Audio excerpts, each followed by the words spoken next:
Quadcom highlights ng ating bansa. Dami niyan, dami niyan. Dami niyan.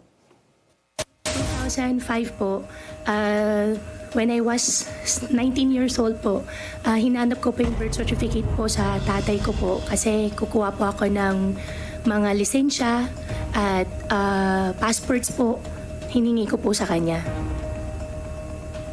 Alright. Sa makatuwid, yung sinasabi mo ay ang pangalan sa birth certificate ay ang iyong birth mother, correct?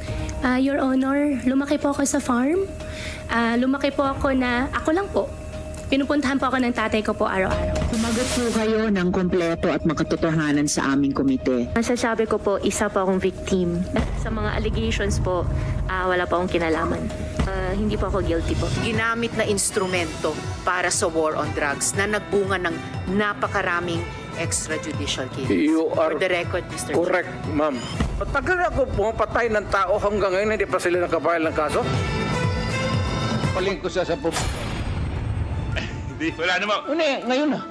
Wala pong ganunan. I'll give you Buti nga yung anak niya na drug lord at saka yung ano niya, son-in-law That ay would be, ano, I take exception to that statement, Mr. Chair.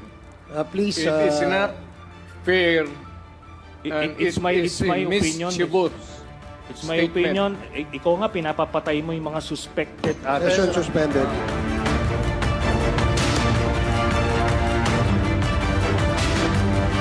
Hindi ako nagyayabang. Galit talaga ako.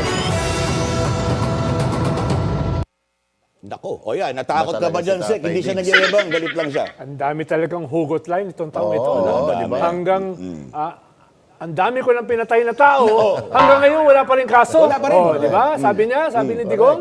Anong sabi ni Alice Go? Oh. No? Lumaki ako Ay, sa farm. lumaki ako sa farm.